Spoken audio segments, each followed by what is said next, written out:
You know what? I'm loving so many people are here this morning. Yeah. Love that. Because some conversations I have with people and they're like, oh, really? That really happened to you? And I'm like, what bubble are you living in? It actually doesn't have a positive effect on the body. They know that they don't know and still won't go out and find the information.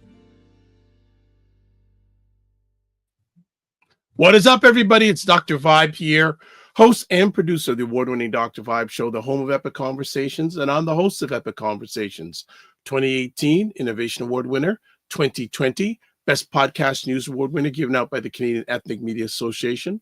I also co-host and co-produce the only online show in the world for dads and fathers that's sponsored by Dove Men Plus Care.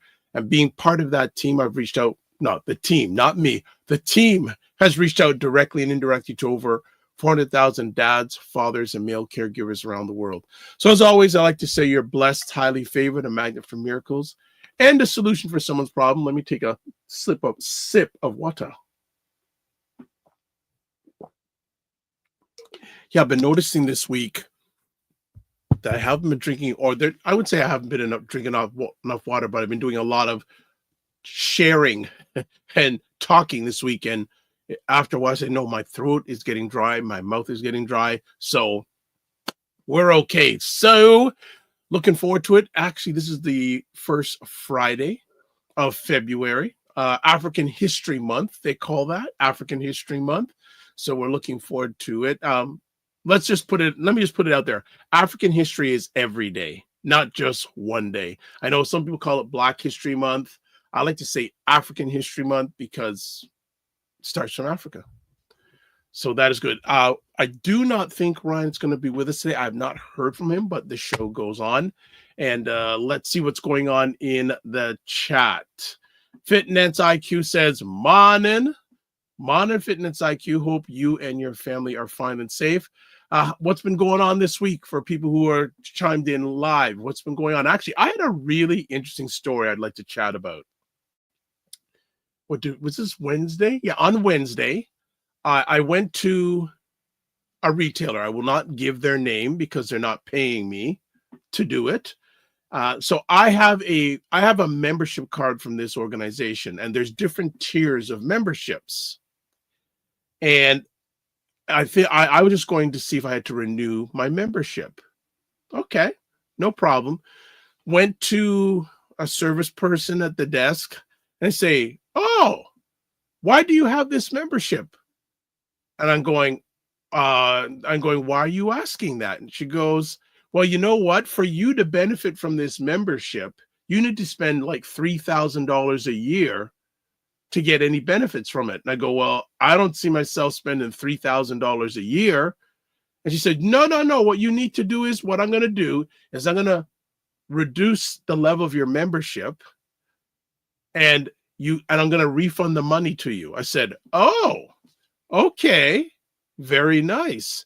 Now, she could have just said, renew the membership, etc., but she actually saw what my spending habits were at this store or the chain, because, no, this card here, and Wayne Harris will appreciate this, that she said that you are not getting the benefits that this card is supposed to give you because you're not spending enough. And she said, well, what do you buy? I says, well, I won't say I buy low value items, not low value, but items that don't cost it, no big purchases on a regular basis. I said, no. So let me refund your money and put you down, your membership down a level so that you are getting the best benefits out of your membership. What? That is phenomenal. That doesn't happen regularly. Like, can you believe that? An employee of a store giving money back to me. My goodness. Now, the nice thing is, and if I say this, you may know what store it is. She's been a member of this retail company since 2005. Cool.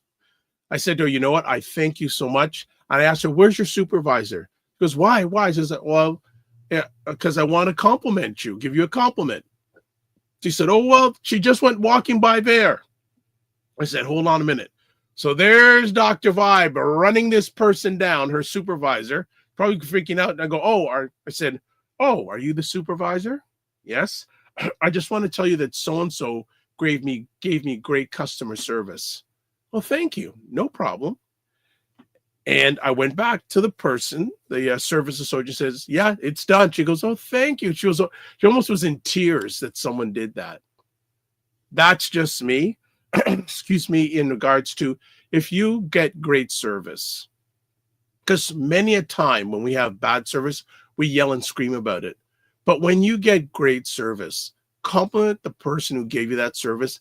And if you want to go the extra mile, if they have a supervisor or manager, there goes the water again, that's available, tell them. It would mean the world to that employee that they get compliments. So just a little story from this week in the world of Dr. Vibe. JJ Mars, good morning, JJ Mars. Good Friday morning. Hope you are doing fine and safe. How is our weather in Colorado? We are not bad temperature here. Oh, JJ Mars adds, it's always wise to negotiate, if possible, with any merchant or membership you have. It's a good point. Like, I just took it that just renew, but it was this service representative was telling me. So very good point. So if you have any memberships out there, check to see that you're getting the full value. If not, negotiate or say, hey, you know what? I want a better deal. If not, I'm taking my business elsewhere. The power of the consumer. Really, really important. So I like that. Thank you, JJ Mars. Yeah, getting back in Toronto, Greater Toronto area. We've sort of we've had a lot of snow, but not a big snowstorm. We seem to get regular snows and cold. One of the things I'm dealing with right now is my driveway is sort of icy. So I went to a place last night to see if I get and it's funny. Went in this place and went down the aisle. And funny enough, I went to this place early in this week and they had salt. And I went, so okay, go get some salt. The salt was all gone. And then I saw a guy stocking shelves. There was my cart. He goes, no salt. And I go, how do you know that? He goes, I could just tell by the look on your face. We haven't had salt. We've been sold out of salt for the last 2 or 3 days. No problem. So I went around the corner to another retailer, got my salt. So one of the things I'm going to be doing today, not going outside much, but putting some salt on the driveway because there's some icy spots. Like there's snow, and underneath the snow, there's ice. So it's a very devious. You're walking out there and you can just go, whoop, go for a flip. So JJ Mar says, very cold weather coming soon. We're not supposed to get colder, but we have snow coming again, allegedly tomorrow night, Saturday evening, overnight. Oh, which means Sunday's the Super Bowl. So is anyone watching the Super Bowl? And if you are, who are you picking to win? Do you have a team you'd like to win? I don't know if actually, I don't even know if I'm going to be watching it because believe it or not, well, I probably during the second half of the Super Bowl, I'll be doing a live show, Black Men Can Talk. So I won't be able to watch the whole thing. And I don't even know if I'm going to sit and watch the whole thing. As I go on in this thing called life, the sports thing, watching live sports doesn't really do it for me. I'll definitely watch replays online or something like that. But does anyone have any skin in the game, whether just cheering wise or betting wise, etc.? Which is another thing too. How much, especially millennial men, are spending on sports betting? Whoa! I'm telling you, it's coming a little bit of a potential epidemic. What's being spent on sports betting, which is a whole other conversation, but we'll just get into it. I'll get in lightly, especially from the U.S. betting sites. You notice that a lot of the people who are doing spokes representing their promos online or on TV are Black men. No, that's maybe some things that our friend Wayne Harris, just some things. I know he's got some other things he wants to chat about, but there's some things I'd like to ask him, and you should ask him too. So that is it for the Morning Vibe warm-up. We are going to take a break, and coming back as always. Oh, let's see. JJ Mar says, probably will not watch it, but hope Philly will win. Yeah, with the Super Bowl, I don't really care who wins. Like Kansas City's won 3. Hey, it'd be great if they could win 3. If they win 3 in a row, great, historic, all right. Philly, I think Philly. Well, I believe Philly's a better team overall. But there's something special about seeing Patrick Mahomes, Andy Reid, and the crew win 3 in a row. That would be very cool to see something like that in my lifetime. But I don't really care who wins, to be honest with you. I think it's really interesting to see what Kendrick Lamar's performance at halftime. Will he be doing any diss songs? Hello, Minnie on Cam. Good morning. Good morning. Hope you are fine and safe, Minnie on Cam. All right, now we're going to go to break because we got some family here. So we'll be back in about 30 seconds. We will have Wayne Harris on, coming on with Financial First Fridays, chatting a number of conversation topics, and maybe I'll be able to slide 1 or 2 of those in. So we'll be back in about 30 seconds.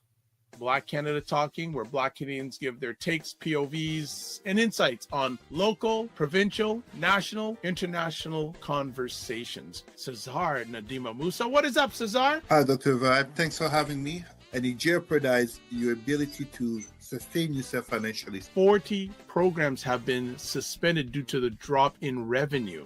We see this happening over and over again throughout history. What does that tell you about America? Yes, and you will catch that live this Sunday, pretty much. So I'm pretty sure Cesar is going to be with me this Sunday. Last Sunday, we had Perry Douglas talking about 47 being a narcissist. So you may want to catch that replay. So go to the YouTube or Facebook channel. The Dr. Vibe Show has a lot of views. Wonder why? That's a whole other conversation. All right, before we bring Rain up, let's go through some regular business. Please subscribe to the Dr. Vibe Show on YouTube and hit the notification button. Also, please like the Dr. Vibe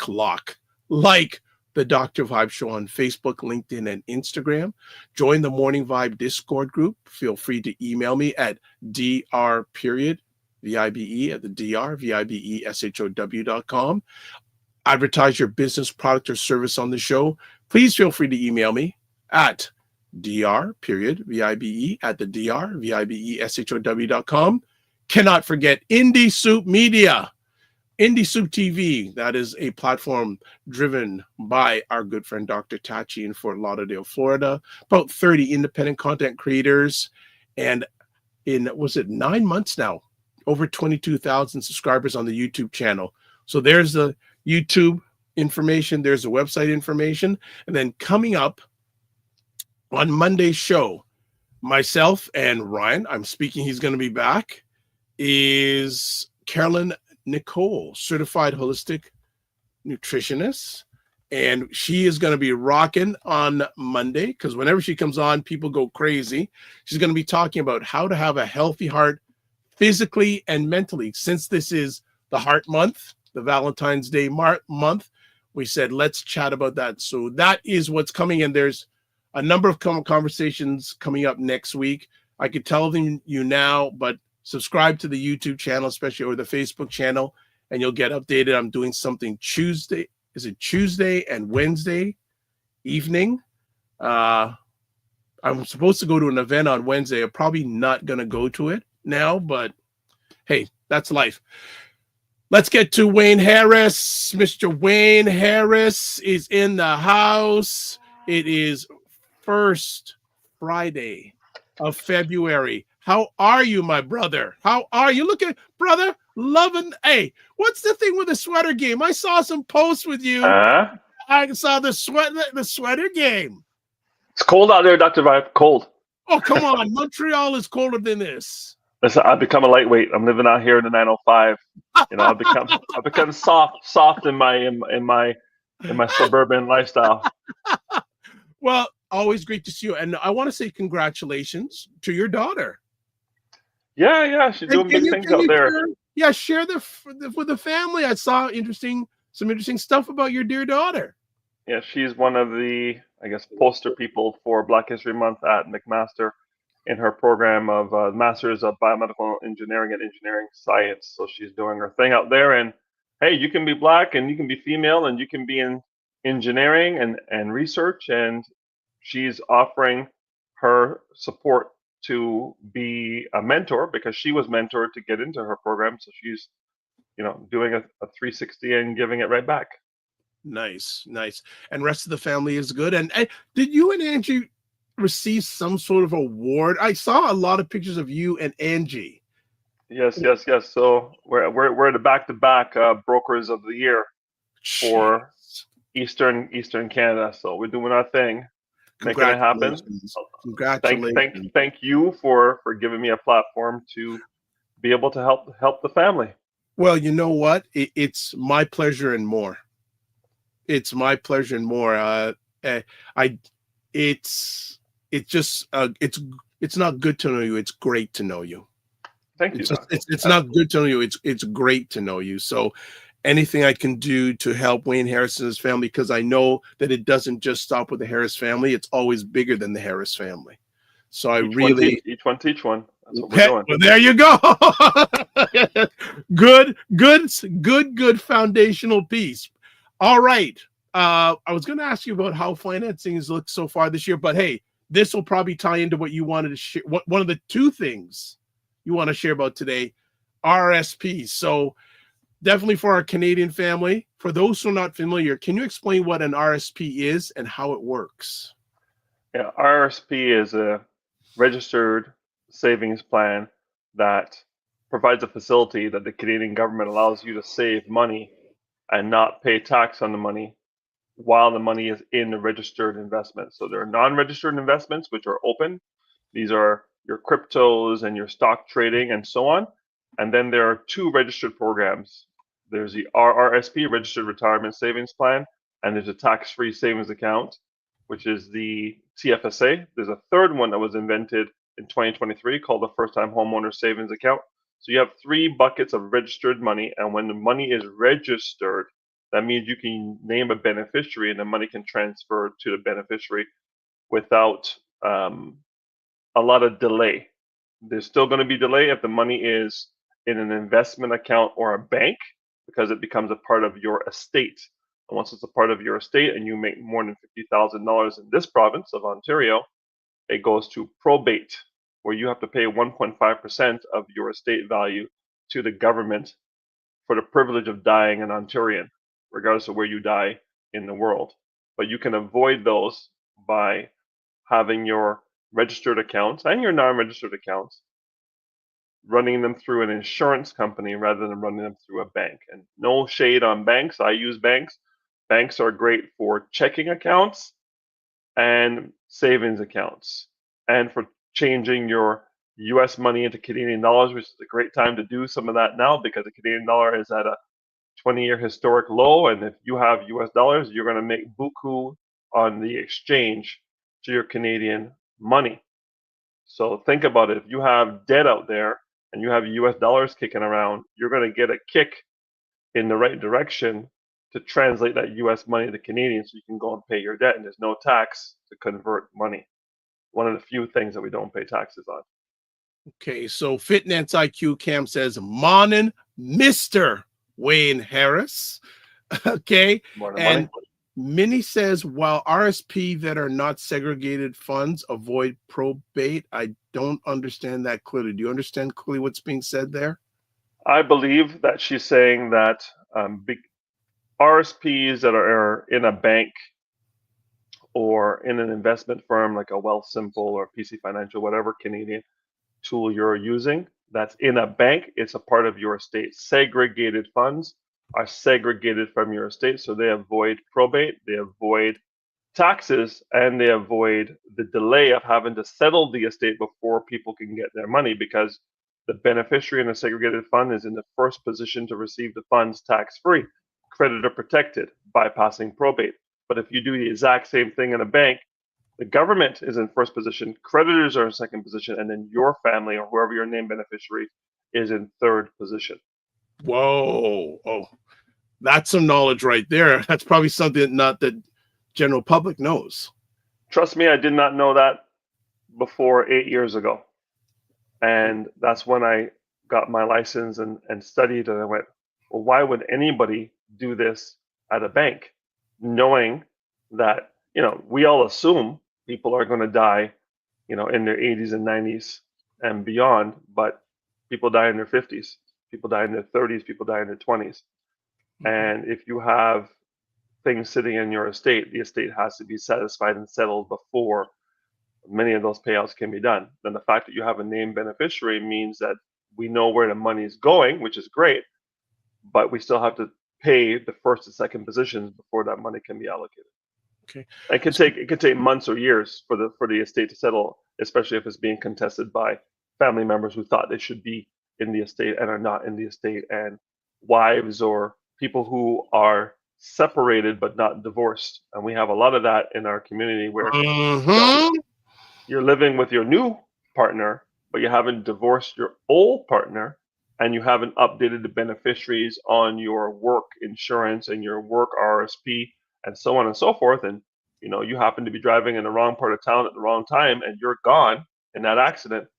The person you're living with will be bypassed, and the person who's on the documents, which is your ex, will receive all the money. And she or he is remarried and has a new family and maybe not even live in Ontario, but they're going to receive the money because you didn't update your beneficiaries. It's a big deal. I see hundreds of thousands of dollars going to the wrong people because beneficiaries are not updated. Wow.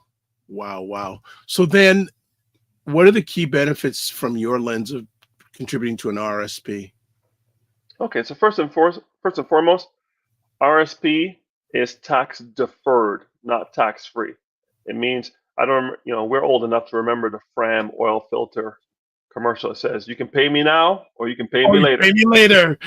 Right? Oh my, you're dropping. Oh my God. Go on. So the RSP is you don't have to pay me now the tax. You pay me the tax later. So that's tax deferred. Now the difference between tax deferred and tax free is I never pay tax ever again. Tax deferred is I'm not going to pay tax now, but I'm going to pay tax at age 71 when the RSP has to be collapsed and becomes a RIF, which is a registered retirement income fund. So understand, open an RSP, open it with an insurance company, not a bank. When you put the money in the insurance company, it will reduce your taxable income, okay, depending on your marginal tax bracket. I was in the 53.53% tax bracket when I left my T4, America W2 income, and became an independent broker. While I was a T4 employee, every day I worked between January 1st and June 18th, every penny went to taxes. The money went to myself and my family from June 19th to December 31st. I want you to think about that. That's a good 6 months plus of every penny going to the government. The government of Canada did not help me prepare the PowerPoints. They did not fly to all the provinces and states I went to. They did not do the presentation, but they made 53.53 cents on every dollar that I made. People will argue, well, you have healthcare, you have roads and parks, and where I live is relatively safe. I appreciate all those things, but I don't believe that it takes 53.53% of my income to accomplish those things. Okay? So tax deferral. You can only open up an RSP when you're 18 years old. You cannot open it as a minor, and you have to shut it down and transfer it or convert it to a registered retirement income fund at age 71. So the last day of the year when you turn 71, that's when you must convert it to a RIF. And what a RIF means is that the government is saying, you avoided tax for all these years from 18 to 71. Now we're going to force you to take out a percentage of that money every year by law so we can tax you because you've been getting away without paying tax for all these years.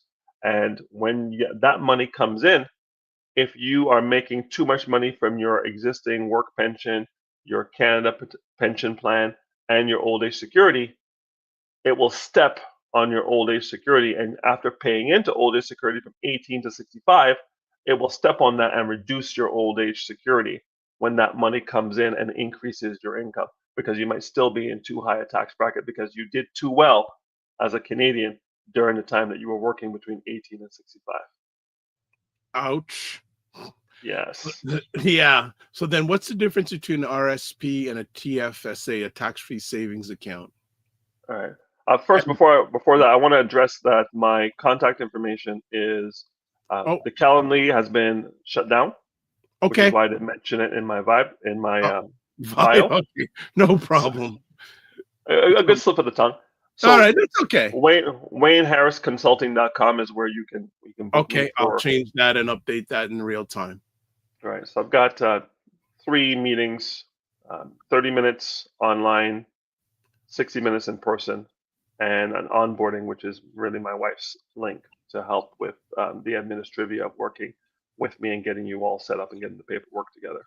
100%. Thanks for the update. No worries. So again, RRSP, don't pay taxes now, pay tax later. TFSA, money has already been taxed, pay tax never. Okay? Pay tax never. The other thing I want you to think about is something called successor ownership. One of the benefits of being married is that if you have a registered account, you can have, rather than your spouse being the beneficiary, your spouse can be a successor owner. What does that mean? It means that if one spouse were to pass away, the remaining spouse would have 2 tax-free savings accounts. Their deceased spouses and theirs. And they would get the limit on the TFSA for both accounts. So you would have 2 TFSAs until you pass away, and the money goes to your beneficiary. So we want to make sure that why would you want to lose a TFSA? Because you have to collapse it when the person dies. Well, rather than collapsing it, you can have 2 TFSAs. Husband and wife, whoever's remaining, keeps both TFSAs. It's a kind of a cool move that you can do that. Go ahead. The third bucket is a first-time homeowner savings account.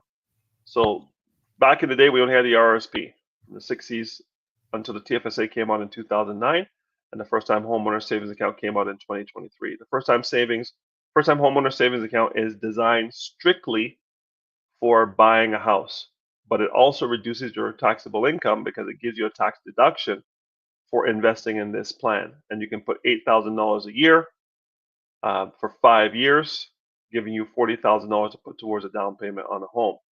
The good news is on the first-time homeowners is that, let's say in 2025 you don't have the full $8,000. You can put $100 into the first-time homeowner savings account for 2025, and it will hold your ability to put $7,900 into it up until the end of 2026.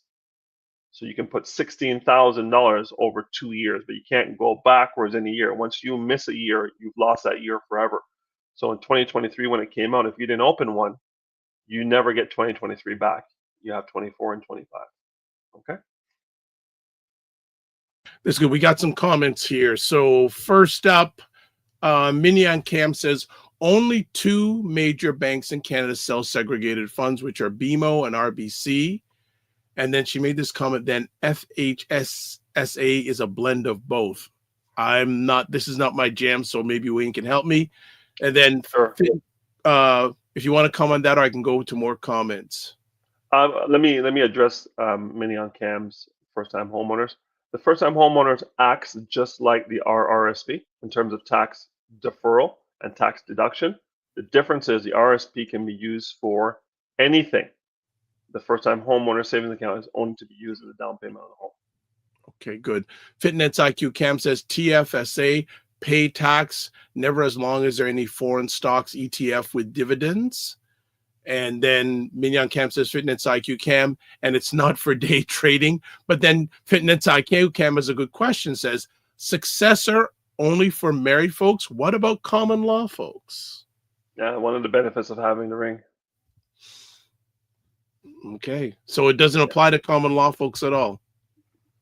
You might be able to pull that in Quebec where you have a legal agreement with your common law partner, but if you have no legal agreement, I don't see you getting it. Okay, all right. So then let me move on to when should someone prioritize RSP versus TFSA and vice versa? Good question. I think that the RSP is really income related. If you have a low income, you're making 20, 30, 40, $50,000 a year and you're not looking to buy a house, the TFSA is probably your best bet because your tax deduction, you're in too low a marginal tax bracket to really get the full weight and power of the RSP. Usually RSPs, you're making more than $75,000, $80,000 a year. RSP makes sense to bring down your income so you can be taxed at a lower marginal tax bracket. You're making less than that, you're probably better off with a TFSA to do that, and maybe you can use now the first-time homeowner savings account for that. But usually I would stick with the tax-free savings account because your flexibility to remove the money without paying any taxes is legendary with the tax-free savings account. If you have money in a first-time homeowner savings account and you remove it, you remove the shelter of the tax deferral and you bring it into the wild where it will be taxed, and they will have withholding tax on that money when you withdraw it.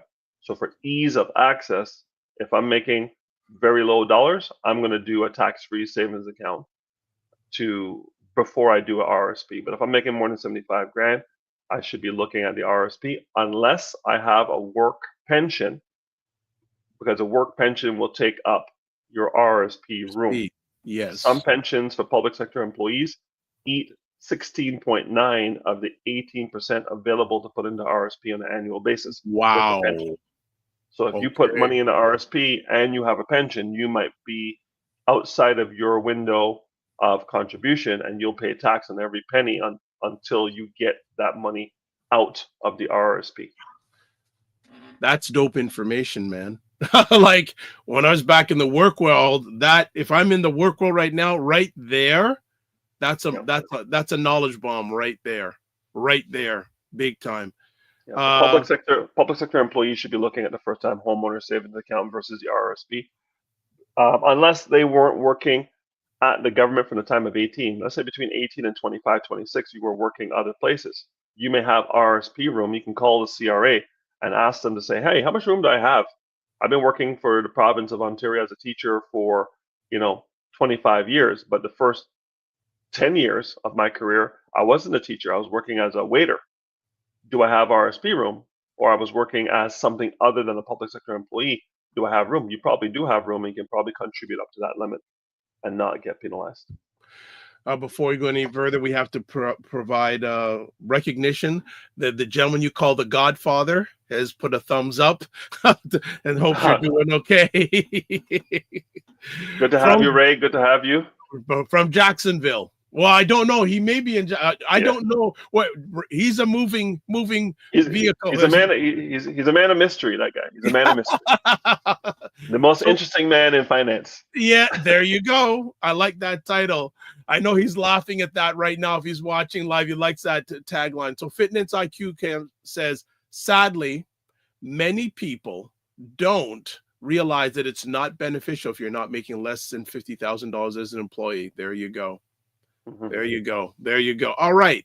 Then what are there any common misconceptions people have about RSPs that you'd like to clear up? Sure. Some people believe an RSP doesn't make money because if you go to a financial institution, most people who are from our culture, and I've been doing this a while now, are very risk averse with their money.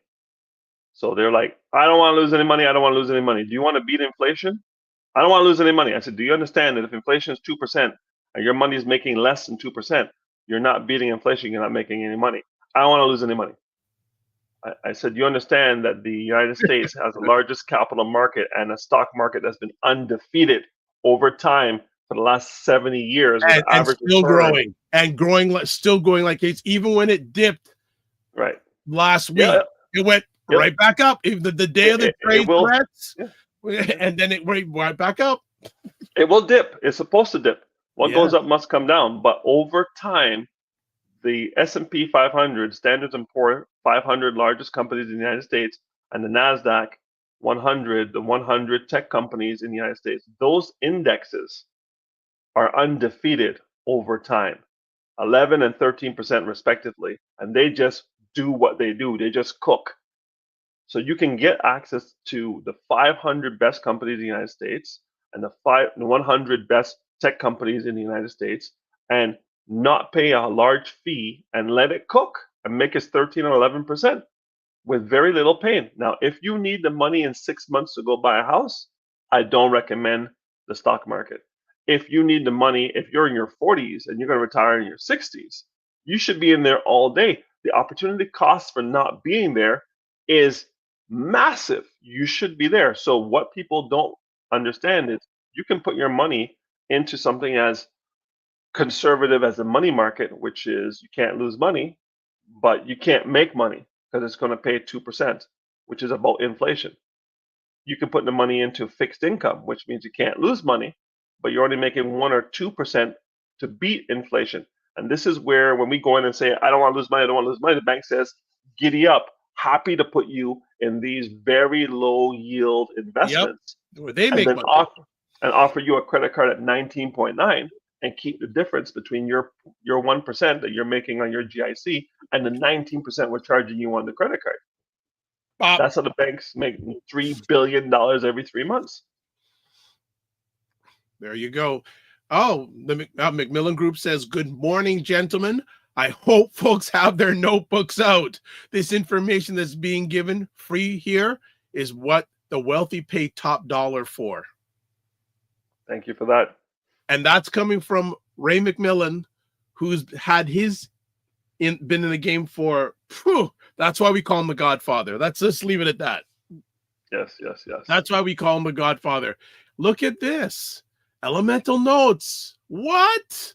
Happy Friday, everyone. Good morning, Dr. Vibe. Good morning, Mr. Harris.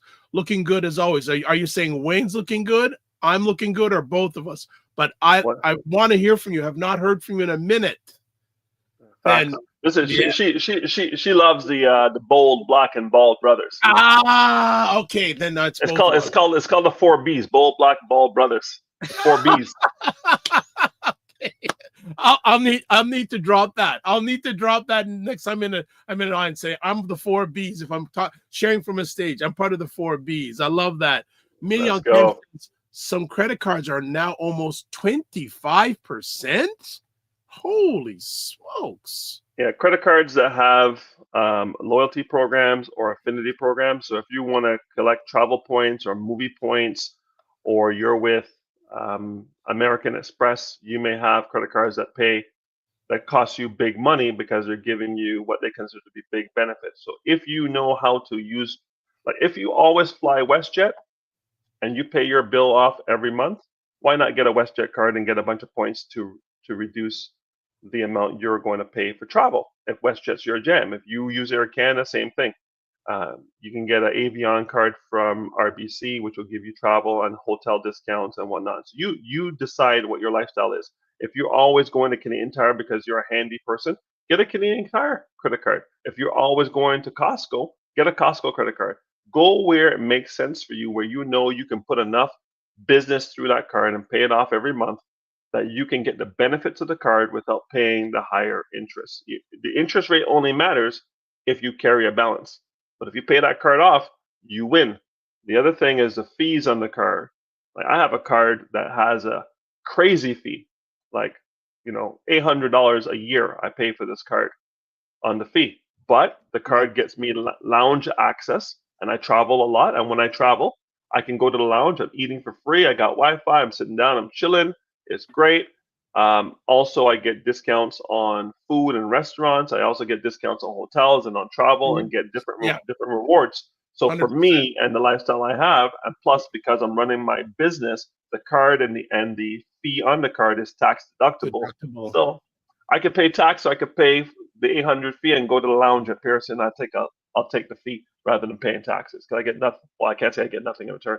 I get all the benefits of paying my taxes to the government of Canada, but I prefer the lounge. So I'll keep that card.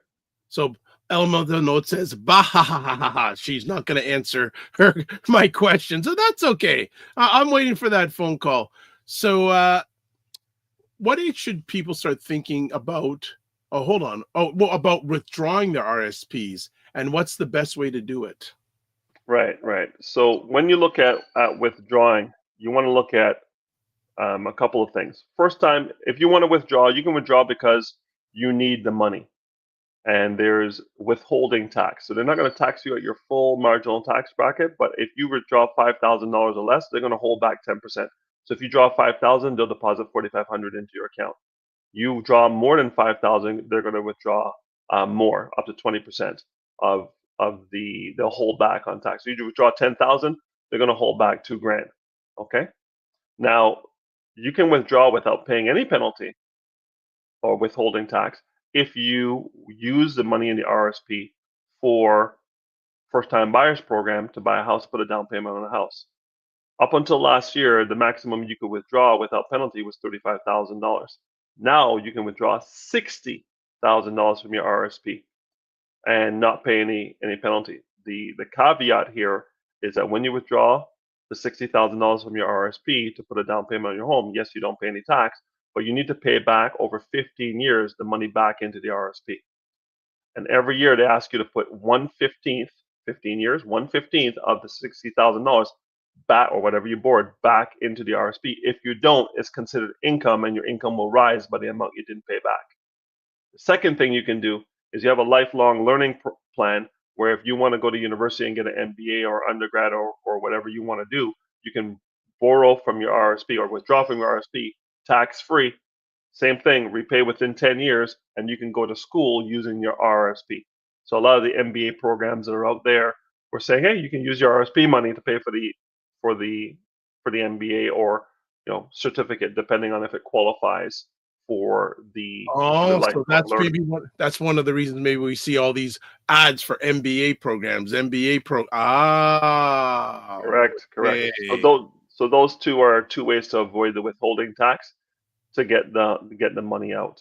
All right. One of the things that people don't really understand is that if you have a spouse, my wife was a stay-at-home mom for 8 years, and I was out there, flying to Texas and freaking California and Seattle doing my thing for business in tech before I started doing what I'm doing now. But I had a spousal RSP. So I would have an RSP for me, and I would have an RSP for her. But because the RSP was a spousal RSP, I got the tax deduction because she had nothing to deduct. She had no income. So I maxed out my RSP and maxed out her spousal RSP, and I got two RSPs going against my taxes, which is good for me, but the RSP is in her name. So should she ever dash me away, it's her money. I can't say thank you for the tax deduction and now I want my RSP back. Spousal RSP is hers. So you got to really love the person you're with, and I love my wife, so I'm going to stick with her, and she can have that spousal RSP, but I put every penny into that spousal RSP. She didn't put a dime in, but I got the tax deduction, and she now has a retirement plan because of the spousal RSP program. Just listen to what Wayne just said, family. I'm going to stay quiet for like 5 seconds and just think about that, because again, people who know me, I say the greatest challenge we have with people who look like us is the family. So when you have a stable family, it makes life, not only everyday life, but financial life, so much easier. I'll go back to some comments here. The Macmillan Group says, great advice, Wayne. We have to learn to use the credit cards to our advantage. Haven't paid for an airline ticket in a while now. There you go. Yes, sir. Yes, sir. Right? Fitness IQ Cam says RSP, home education, or if you're in desperate need before 71. I think she's talking about withdrawals. Yes. Mignon Cam says lifelong learner plan. Elemental Notes says, to answer your question, you are both looking like fine wine, getting better with age. We receive that. You're a good woman. You're a good woman. I appreciate you. And thank you. And Elemental Note says, Wayne, this is a great way to look at credit, loyalty points, etc. How do you make it work for you instead of getting sucked into a debt trap many do? Thank you. Yeah, good question. I think that for some people, reducing the amount of trouble you can get into. So no matter if you qualify for $15,000, $20,000, $30,000, $50,000 on a card because you're balling out, you can just put a $5,000 limit on that card. So the most trouble you can get into is $5,000 if you don't trust yourself. Here's the other thing. When you have a credit card, you do not want to have more than 30% utilization on the card. So on a $5,000 card, you don't want to have the limit. You don't want to have the balance being more than $1,500, and your credit score will not drop. So if you pay it on time or you pay it early, you don't go over 30% utilization, your credit will stay in the 800s for as long as you are alive and doing your thing. As soon as you go above 1,500, your score is going to drop. As soon as you come late with a payment, your score is going to drop. Okay, so you want to make sure you keep it under 30% utilization, and you want to pay it off in full at the end of the month to avoid any of the fees. If you can't pay it off in full, pay at least twice the minimum payment, so you can at least dent. You can at least dent the balance, because if you pay the minimum balance, the balance is going to be the same next month because the interest rate is so high. And get rid of any card. Like, listen, I had department store credit cards back in the day because they were offering the cards for free, and if you did that, you got a piece of glass or a piece of something free. And I didn't know anything about credit. I was getting credit cards all over the place because I thought it was a flex to have a lot of credit cards. But then you wanted to buy a house, they said, no, you could get yourself in so much trouble because they don't look at what you are spending on the card. All the cards could be zero, but they know you could put yourself in $100,000 of problems in 24 hours, and they won't get their money for the mortgage. So they're like, hey, you need to pump your brakes on having too much credit. I believe you should have one Visa card, pick whatever Visa card you want, and you want to have one MasterCard, because every now and then, for some reason, those networks go down, usually because of hackers.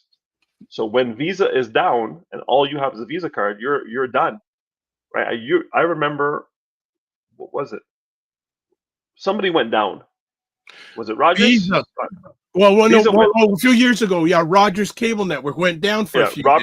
Yeah. Rogers went down, and buddy, if you didn't have cash, your internet was done. Yep. Right? You can pay bills online, so I had to go physically to an ATM on my way to Montreal in Cobourg and pull out $500 because I didn't know when this thing was going to come back and whether I would be able to get money and do transactions over the network. So one Visa card. Again, if you can get a card with no fee, it'll have no benefits, but it'll have no fee, but it's credit, so it will build your credit, so you will have a high credit score. But if you want a card, a loyalty card, an affinity card, you can go do that. Just try to pay the bill off in full. If you can't pay it off in full, try to double the minimum payment, and you're good to go. One Visa, one MasterCard. That's a really good nugget you just dropped there. So Finance IQ Cam says many fellows don't want to do that. I'll talk about the spousal RSP. Not all, but a good amount of spousal RSP. As she mentions also, it was Rogers that went down back in 2022. Thank you. Minion Cam says, but so many cards are becoming MasterCard, I'm seeing less Visa options. Yeah, I mean, the only bank that offers MasterCard is BMO for the most part. Correct me if I'm wrong. All the other banks are Visas. So you have all the banks, plus you have the Capital Ones and all the other different third parties providers that will provide you with credit cards.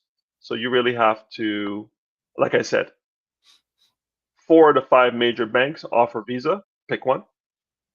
Plus there's all the different WestJets, Air Canadas. Rogers has a credit card. Costco has a MasterCard. Yeah, everybody. Like Canadian Tire has a MasterCard. Pick and choose. Oh, yeah, exactly. The Godfather says department credit cards also pull your score down because many are issued by finance companies, which don't get the same FICO ranking as bank-issued cards. Right. So FICO is an American concept for your credit score, FICO scores. I'm not sure if they're in Canada as well. I know we kind of use the term cross-border, but FICO is mostly on the American side. But any you want to look at tier 1 lenders for credit cards. So tier 1 lenders to me are the big banks and the credit unions, right? And once you go beyond them, you're now going into third parties. Pick your third party wisely. So if you're going to go to Costco is probably tier 1, 2. WestJet, Air Canada, tier 1, 2, right? Canadian Tire, tier 1, 2. Once you start getting into a Joe's Take It or Leave It department store credit card, no. I wouldn't bother with those cards. 100%. Because you have to watch how they're calculating the interest. You may think it's compounding annually. It might be compounding monthly. And compounding means that they're charging you interest, and they're calculating on the monthly balance, and they're charging you monthly rather than charging you annually. Read the fine print. So what are some of the biggest mistakes from your lens people make when it comes to an RSP? Great question. People think that the RSP is like they're shocked that they ask for $5,000 and they only get 4,500. They go, where's the other 500? It's called withholding tax. RSP is not for short-term savings. RSP is to be used when you retire. Now you retire when your expenses are here and your revenue from sources that don't require you to get out of bed is here.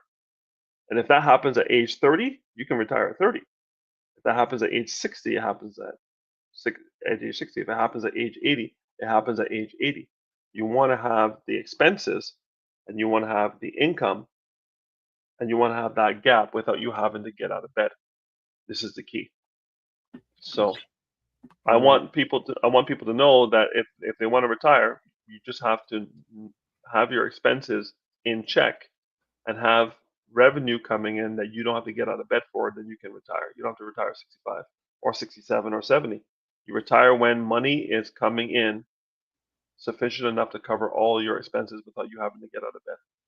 Okay. That's when you can retire. How should someone balance paying off debt versus investing in their RSP? Good question. The first rule is pay yourself first. Debt's going to be there. RSPs are going to be there. Everything's going to be there. You need to pay yourself first. So you need to make sure you're compounding and your money is growing over time. Pay your debt, but make sure you're saving for your future self to be able to relax. So I want you to, yes, there's debt, and yes, everybody's asking you for money, and yes, you need to pay. But work with your friendly neighborhood Bajan financial advisor. I was gonna ask. I was gonna rope you into this, but you did it ahead of me. Go for it. I got you, doctor. Okay. You want to have financial needs analysis. I offer them complimentary, where we're going to go and look at what you have going on, and then I'll put together a plan as to what to pay first, what to pay second, what to pay third, and how much to pay. We work on that for you, and then we check the pulse 3 to 6 months down the road. I go, okay, how's it going? Because I need you to be saving, because I need you to have the money growing without you having your hand on the till. I need the money to grow. The money needs to make money. The money needs to work as hard for you as you work for it. That's So how the this is rich. where- That's how the rich do it. That's how the rich do it. So I need you to be putting money towards your future while you satisfy your debtors. We'll take care of them, and there's a couple of ways to do that: avalanche and waterfalls, a snowball, and avalanche, and all the different things we can do with the paying of the bills. But we want to make sure every month you're putting something towards your future self being able to relax while you pay off all those bills. Good. Elemental Note says this. Wayne, have you ever read The Principles for Dealing with Changing World Order by Ray Dalio? If so, what are your thoughts on credit, debt, RSPs, investments, and Canada gold reserves? And then she then says, in terms of our dollar becoming less valuable because of the excess printing of money. Right. So my son is an economist for the government of Ontario, and I sit and listen to him talk to me about the economy and inflation and how printing money reduces your living, your lifestyle, and makes everything more expensive. And once we moved off the gold standard back in the 70s, when Nixon decided you're going to stop having money pegged to gold, they started printing money. And that devalued the US dollar, devalued the Canadian dollar, because we're not pegged to the US dollar, but where the US dollar goes, we go. Yep. And we're printing money like drunken sailors, and it's just reducing the value of the Canadian dollar and making everything more expensive. So I haven't read the Dalio book, but my son has read it. I think I bought it for him for Christmas, and he gets it. So maybe we should have him on here. And I would have no Fridays. problem with that if he's cool with that. That would be great. That'd be fantastic. Bring on the youths. Yeah. So Yeah, inflation, and your buying power of your dollar being greatly reduced by how the Western economy is being run today. Yeah. to be honest. Fitness IQ Cam says money needs to make money. Bar. And she goes, we need to follow fashion. LOL.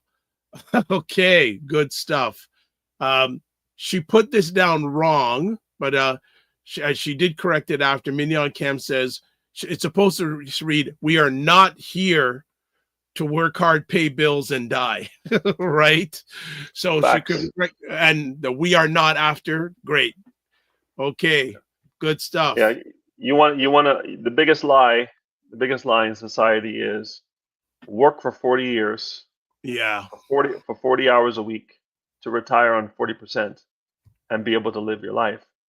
And as we're seeing now, as seniors lose their homes, as people are,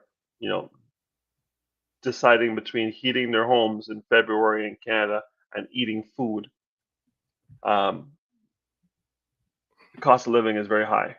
Yep. And I don't see any end in sight to the erosion of the value of the Canadian dollar, especially now with 47 in power. Woo! Canada is going to take a few lumps over the next couple of years, and my thinking is that as America puffs up its chest again for the next 4 years because of the policies, protectionist policies, America is going to be the place to be from a financial investment perspective, and the stock market is reflecting that right now. I can't predict the future. I'm not Nostradamus, but I would bet on regulations going out the window. I would bet on American companies having record profits.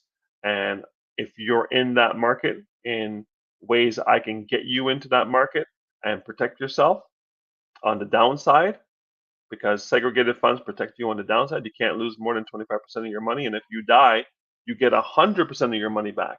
I want you to think about people who died in April of 2020 when the stock market dropped 60% and they had their money in banks. They lost 60% of their money. Insult to injury, they had to pay probate, 1.5%. Insult to injury, they had to pay taxes. And they lost 60% of their money. Well, if you were in a segregated fund during that time, you get 100% of your money creditor protected, bypassing probate, tax free. So it's a no-brainer to me, but I'm still seeing people out there talking about they're getting great returns on their mutual funds because they keep forgetting that asset accumulation, making money, is not asset preservation, taxes and inflation, right? I'm about accumulation and preservation, not just accumulation. Anybody can make you money. Last year's stock market did incredible. I have some things returning over 50% in a year. It's crazy. But I can't guarantee that going forward. But if the fundamentals of the fund are good, well, 50% is fantastic. Put $1 in and get $2 back in a year. You know how long it takes $1 to double when you have a money in a savings account at 0.5%? It doesn't. You can't outlive that. It Right? does, but it doubles in 144 years. And some of the people on here look good. I know black don't crack, but 144 years Ain't happening, baby. Not for me. ain't happening. Keep going, doctor. All right. We're at the top of the hour. How much more time do you have? Because I want to make sure we cover your other topic. Yeah, I'm good to go. I'm good to go. Go ahead. Okay. So then I'll just leave it at this with RSP, and we'll transition to the other conference. Maybe. Okay. Well, let me give you one last comment. Yeah. You can contribute to your RSP for 2024 taxes up until the last day of February, midnight, maybe March 1st, midnight. You have till then. And any money you put in the RSP now in 2025 will count towards your 2024 taxable income. So you got a window of about 3 weeks to help reduce your income. You can also get an RRSP loan, get the RRSP, reduce your income, pay back the loan with the tax return. So there's things you can do now. I'm red alert right now. You've got to the end of the month. And listen, don't dilly-dally, because if the systems go down because they're overwhelmed, if something happens with the bank and you can't get this thing done, sucks to be you, because March 2nd, the money counts towards 2025, not 2024. So if you have RSPs, you need to contribute now before the end of this month for 2024 tax deductions. And here's the good news. Do that with your existing institution. The loan can be approved in 30 minutes at your bank branch. And then once They're you get waiting the for loan you. and you get the RRSP, Yeah. then you move that RRSP to me and put it in a segregated fund, and we do our thing so we can avoid paying unnecessary taxes and All right. unnecessary delay paid to the beneficiary. Good stuff. So Minnie on Cam says, double those pennies. Elemental Mode says, thank you, Wayne. Thank you, Dr. Vibe. As always, great conversation for the people, by the people. We're not finished yet. We're going into another conversation topic. She also says, if you or anyone on the call are free and would like to stop by, we'll be. Oh, you're going to be at the University of Toronto on Thursday, February 13th. Okay. Well, hopefully I can chat with you before then. That's it. That's in my back. That's my alma mater, University of Toronto, Scarborough. What time? Oh, From 12 to 5? Okay, Yeah, well, definitely we can talk about that. That's fantastic. Good. So I hope you're still on the chat, because we ain't leaving yet. We're going to transition to another conversation topic. This one is even as relevant, if not more, talking about things blacks can take advantage of in the coming months with the changes in government. So before we get there, Wayne, are we just talking Canada, or are we talking Canada, US? Listen, we're talking Canada, US. I won't speak about specifics to the US because I'm not licensed to do so. But what I'll tell you is this. Everybody is a ship. Okay, everybody's a ship. It's an analogy. Everybody's a ship. And when you're on a ship, a sail ship, right? You have your sails. The ship needs a rudder, and the rudder needs to know which direction you want to go. People who don't even know they have a rudder end up on the rocks when the wind blows. People who control their rudder, know where they want to go, will adjust their sails, and even if the wind is blowing straight in your face, the ship can still move forward if the sails are adjusted properly. So I'm seeing a lot of ships out there tied to shore because they're too afraid to go out into the market because there's volatility with Trump and tariffs and this and that. Listen, ships are not designed to be in shore. Ships are designed to be on the sea, and you need to be on the sea. But if you're tied to your shore, you're safe. But I guarantee you're not making any money. There's no money in having a ship and having it tied to shore when the ship is designed to be on the water. So you need to untie your ship, know where your rudder wants to point you, adjust your sails, and go. I and people like Ray and some other consultants on here are people who will help you, A, find your rudder if you don't have one, and B, show you which way to point it, and then C, help you adjust your sails to go in the direction you want to go from a financial perspective. Otherwise, you will work until you die. This is the second most expensive place to live in the country, this little GTA Toronto.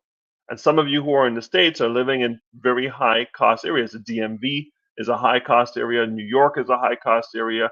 LA is a high cost area. What's left of it. Seattle is a high cost area, right? Miami is a high cost area. So where are you living? What do you want to do? And then build a plan to suit that lifestyle. Miami is more expensive than Jacksonville. That's why The Godfather lives in Jacksonville, because Jacksonville, dollar for dollar, get the same weather, but you get it for pennies on the dollar. And if you're not a beach guy, Jacksonville's great, right? And the hurricanes aren't coming to touch you; they don't come that far up. And if they do, they've lost a lot of power because you're inland, right? So the next 4 years are Republican in the United States. Republicans hate large government. That means the public sector is going to shrink or change. Delays and bureaucracy are going to shrink and change. That means there's going to be more opportunity. Now, the whole attack on DEI and all that, there are other people who can speak on that more than I can, but what I'm going to tell you is this. America runs not on black or white or brown. America runs on green. And all lights are going to be green for entrepreneurs over the next 4 years, as they were in 2016 to 2020. So if DEI is gone and your business was required for DEI was the only way you can make money, you need to adjust your sales for the new reality. The landscape is changing and in the favor of entrepreneurs and businesses. So you should be an entrepreneur or business. If you are a W-2 or T4 employee might suck to be you, especially if you're a government employee. You better have some Government W2. employees in the U.S. are they're freaking out right now. All right, you got these guys saying you can't work from home anymore. You got to come in the office. He's getting rid of 2,000 bureaucrats. He's doing all kind of things. Mr. Doge, Mr. Doge. Listen, he is setting the table for the new American world order, and you need to understand what that means and understand that business runs things in the United States. Always has, always will. Always will. And you need to, I don't care what you do, but you need to do something. And you need to do something in a way that you're not 100% dedicated to it. Somebody that's going to cook whether you're there or not. Right? Building. I'm not saying passive income, but building income that doesn't require you to be physically there to make the money. You know, people say, "Oh, yes, I want to be a lawyer. I want to be a doctor. I want to be a dentist." Dentists don't get paid if they're not in the mouth of somebody. Okay? Lawyers don't get paid if they don't do the paperwork. Doctors don't get paid if you don't swipe the OHIP card. Right? When doctors are on vacation, their money's on vacation with them. Yep. Because they can only get paid when the card gets swiped. So you want to get something that you can do, which is why real estate is such a great option. But real estate in the province of Ontario requires tenants, and tenants have a tendency of not paying in Ontario, and there is no recourse for the landlord. You know, you're going to do a number of things with the landlord-tenant board, but in the end, you want to be buying properties in jurisdictions where the landlord has the ability that if tenant does not want to do what they agreed to do in the lease, the landlord has the right to remove the tenant. I've been a landlord and I've been a tenant, and I can tell you that in Ontario, tenants win, but that's not the case in other jurisdictions, and Ray has access to those other jurisdictions, so maybe you want to talk to him. Absolutely. But I want people to understand winter is coming, and winter came on January 20th. If you don't have a plan on how to navigate the next 4 years. Now, we know midterm elections are going to happen over the next 2 years, and things will change, as they did for Obama when the Tea Party was created just to diffuse his power after 2 years of his first mandate. Trump can only do one mandate. So he is going to executive order everything he can because he's got control of the House and the Senate. And the Senate, yep. Right? So it's a great time to be him because there's no opposition to what he wants to do on any level. And watch and listen. Don't get distracted by it. You know, I think it's Kevin O'Leary who says there's signal and noise. I want you to listen to the signal. What is he going to do in your jurisdiction that's going to help you monetize his policy? That's all I'm looking at for Donald Trump. Yeah. What is he saying that I can monetize for myself and my clients?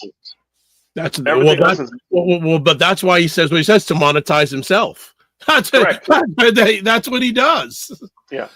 Because we know when he's done being president, I mean, he is going to be well into his 80s. His kids and their kids are set for life. And Trump is taking care. He's taking care of six generations after him. Exactly. Just like his father did. Just like his father did. So right? I want you to understand. So on the Canadian side, we are now going through a provincial election. If you're in Ontario, we're going through a federal election if you're in Canada. Understand this. There's a very high chance that people get shocked that the former Bank of Canada governor and the former Bank of England governor takes out what seems to be the heir apparent in the Conservative leader in our next election. I want to interrupt you there because Perry Douglas earlier on this Sunday said he went boldly saying he thinks that Mark Carney is not only going to win the leadership, he's going to win the election. That's what I'm saying. So Mark Carney is, listen, Pierre Poilievre has never held a job. You hear what I'm saying? Pierre Poilievre went from K to 12, went to university, and went straight into politics. He has never held a job. The last time we did that, we had our current prime minister, who was an early childhood educator or an elementary school teacher before he came prime minister, and you see the results of that. Okay? Wow. So Okay. Mark Carney has run the central banks for 2 first world economies. Yes. He's a member of the World Economic Forum. He is an intelligent man, and he's respected internationally. Okay? I'm not saying Poilievre can't win. I'm just saying when I compare the 2 resumes, Carney's resume far outshines Poilievre's. The question is, can the Liberal Party reinvent itself in the next 2 months and before the next federal election? Because what Trudeau did to his party is what Biden did to Kamala, and there that you didn't go. work out. This is it's a mirror image of what happened. It's a mirror image. But here's what we do know. When Canada has a conservative prime minister and America has a conservative president, good things happen. Mulroney and Reagan, NAFTA. Harper and Bush, TFSA comes out. And Canada had, I don't know if we didn't have a deficit, but Harper was at the helm when we went through 2008, 2009 financial crisis, and Canada was pretty much unscathed by what happened over there in the United States. Now we could have Poilievre and Trump together. And usually that means good things happen because the value systems and principles of the conservatives and the Republicans on some level are more aligned than the left in the States and the left here. The left and the left work well together. Obama and Trudeau did well together. Obama left, and it kind of went off the rails. Okay. So got to catch up with some comments here, but this is good stuff. Dr. Tachi is in the house, says hello all. Also, Mignon Camp says ships rot when they're sitting in port. Love it. All right. Also, Office of Tim Frey says, morning, everybody. Good to have you here, Tim Frey, as always. And the Macmillan Group says, there is always opportunity in chaos and confusion. And having lived and worked through a few recessions and presidencies and other major crises, I can speak to that. Don't be afraid to make moves. Elemental Mode says, that's the truth. I was informed that 47 just removed Black history out of the public schools. Green indeed. JJ Mars from Colorado says, President Elon is unleashed. Mignon Camp says, find something that pays you in residual income. And there are many things in the digital economy that pay residual income that people dismiss, but I bank. All right. So there we go. All right. So let me ask, then what do you see are the key financial opportunities that not only Black Canadians, but Black African Americans be aware of with these new government policies? Listen, debt is a new slavery. So it's Black History Month, debt is a new slavery. If you don't want your government to be controlling you, you don't want society to be controlling you, you need to get out of all frivolous debt.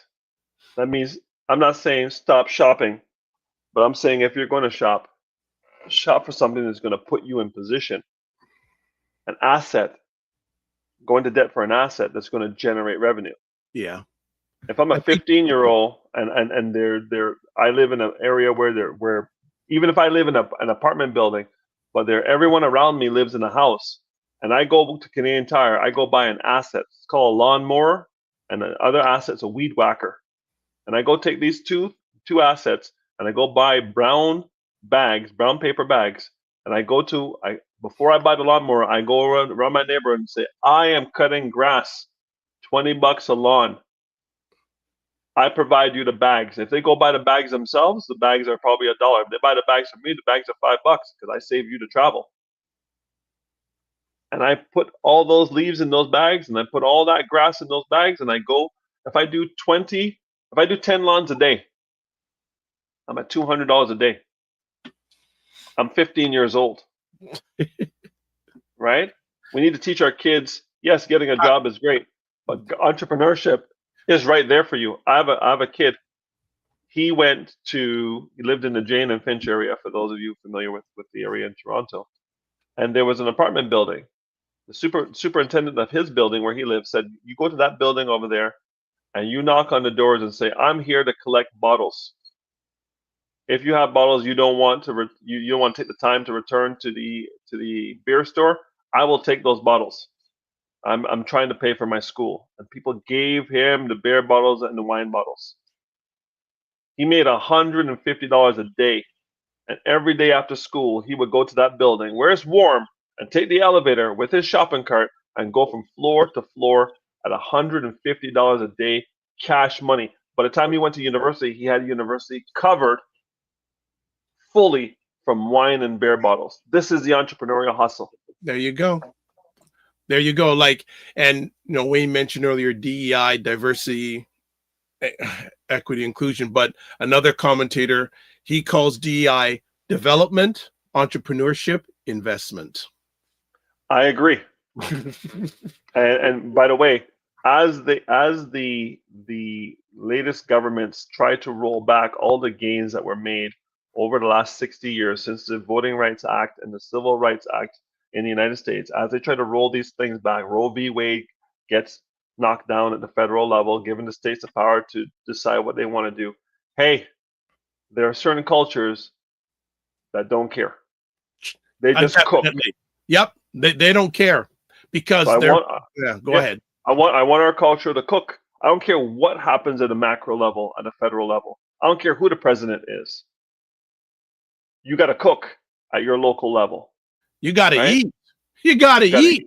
Cook and eat. All right. Let's go. All right. The McMillan Group. Let's catch up on some comments here. Or build a portfolio around tenants that have rent paid by some level of government. Minimize rental risks. 100%.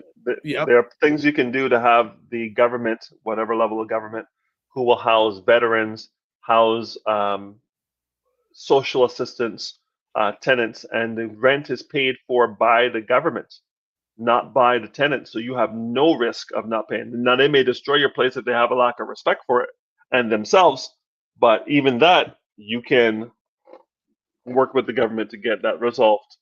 So yeah, there's some of that. Section 8, I think, is what it's called in the United States. Yeah. JJ Mars, who's in Colorado, asks a very valid question. He says, what is the political incentive in Canada to allow tenants to walk out on not paying rent?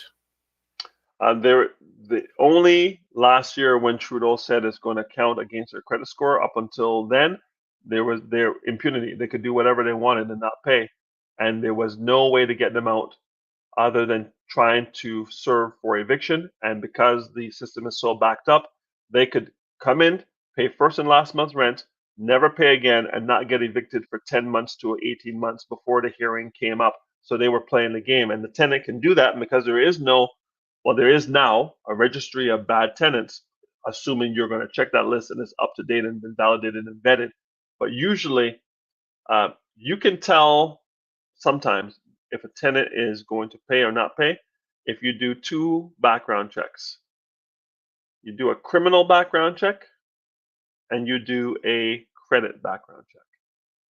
Credit is character, and if they have low credit, usually means they have low character. So if I see someone and they come to me with a credit score below 680, I need to ask the question, why are you at 680? And I listen to the answer. Now I have the credit report to see what they're doing and seeing what they're not paying. And usually I won't rent to someone who has poor credit because it's never worked out for me. Credit is character. And if your character is low, you're going to do something like pull, Wayne and Angie are doing well enough. They don't need my money, right? Because they have their hand in my pocket, determining what I need and what I don't need. No. High credit and a criminal background check. And usually what I do is I use my realtor to find the tenants and they do the background check because I want recourse. I live my life by recourse now. I could go out and do it. I could put a Facebook ad, a Kijiji ad, and do it myself. No. Realtor, you can have a month's rent. But now your reputation's on the line for getting me a good tenant. Because if you don't get me a good tenant, the internet can be used for many things. And I will say many things on the internet about your inability or ability to Yep. find me my tenant. Not a threat, it's just a promise that if you do well by me, I will blow you up in a positive way. But if you don't do well by me, I'll blow you up in a negative way. I almost feel that we should have done a whole show on this because there's so many things here. And I know we'll come back to it in a later date. But Elemental Note says, in translation, it sounds like you're playing as much offense as you do defense, chess instead of checkers. 1000%. Read the landscape and adjust accordingly. Landscape has changed from Biden to Trump. You can't have Biden strategies in a Trump government. The landscape has changed from Trudeau to whoever's going to take over. You cannot have a Trudeau strategy with the new persons coming in. Absolutely.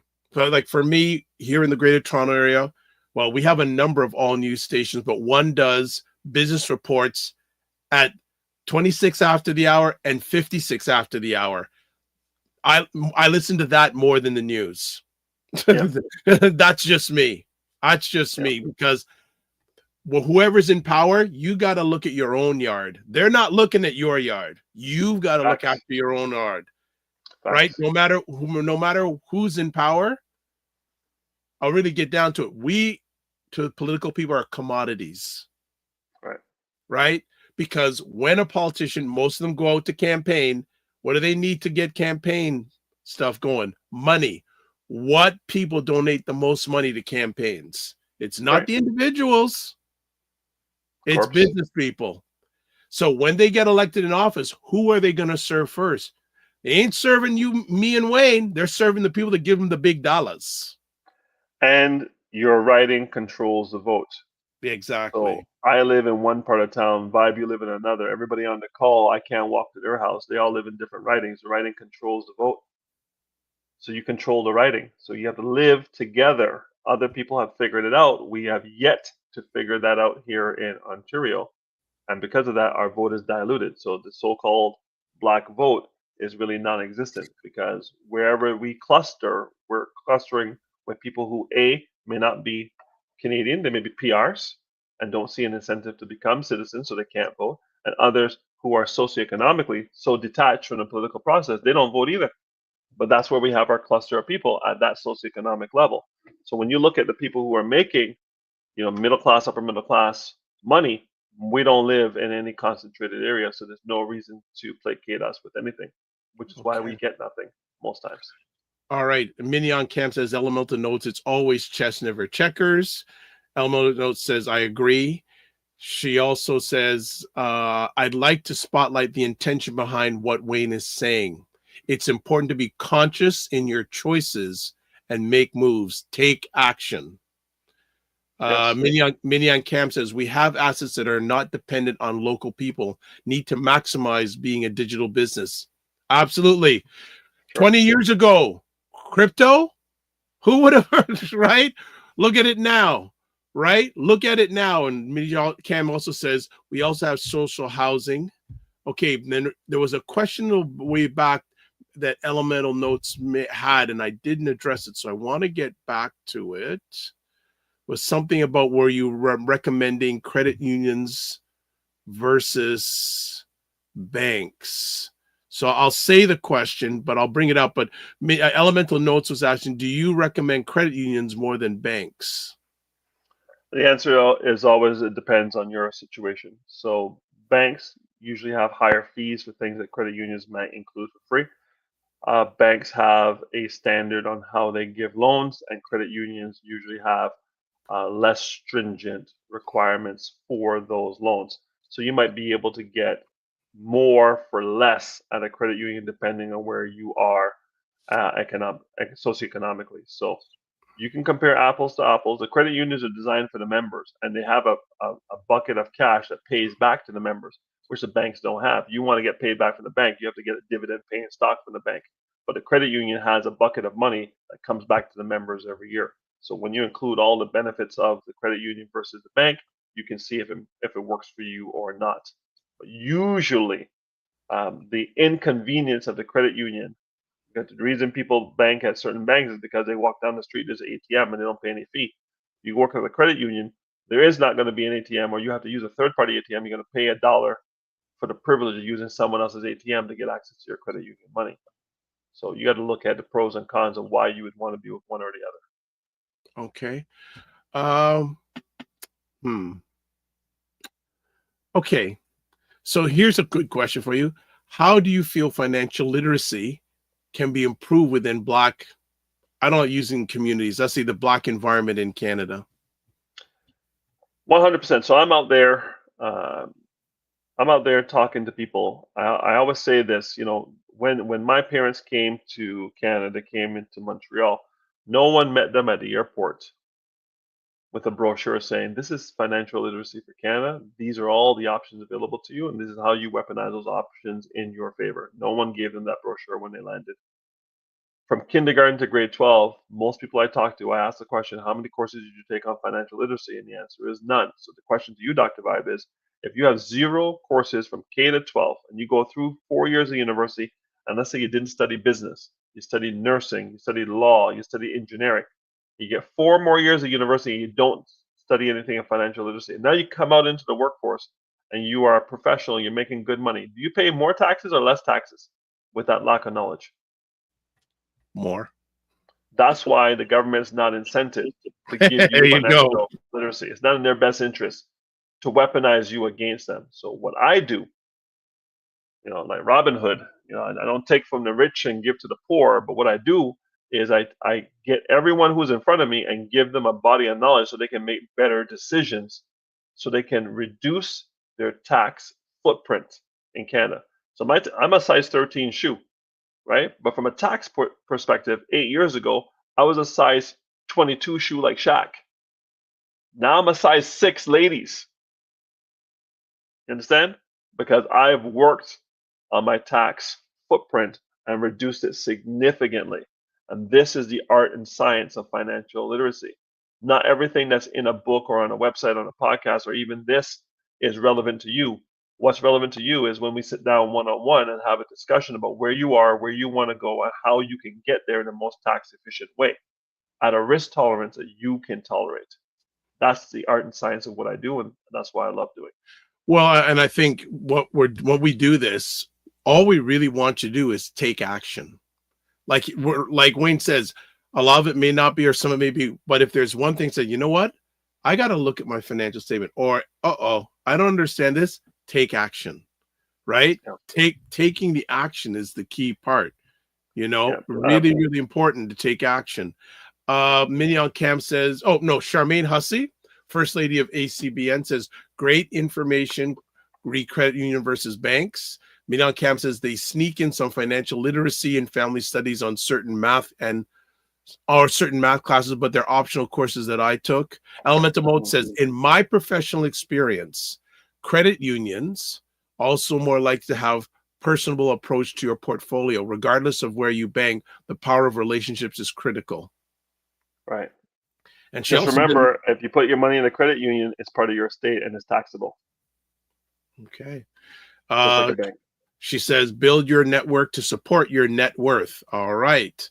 Charmaine Hussey says, thanks, Dr. Vi, giving thanks and being patient. I know what you mean by that answer. All right. So what policies from your lens, what policies should Black Canadians advocate for to ensure better financial opportunities and equity? Depends on where they are socioeconomically. If I'm making less than $50,000, I'm looking for rent control. I'm looking for decent places to live. I'm looking for programs that keep my kids off the streets. I'm not looking for more police per se. I would rather have the money spent on programs that animate my kids and give them something to believe in and believe in themselves, so the street is not even an option for them.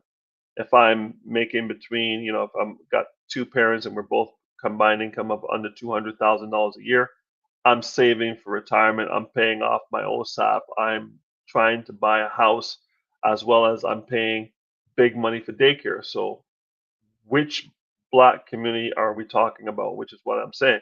If I'm making north of $300,000, $400,000 a year, I'm getting killed in taxes. I'm in the 53.53% tax bracket, and the conservatives look like more of my friend from a tax point of view, but from a socio-economic or social justice perspective, they're not going to help me.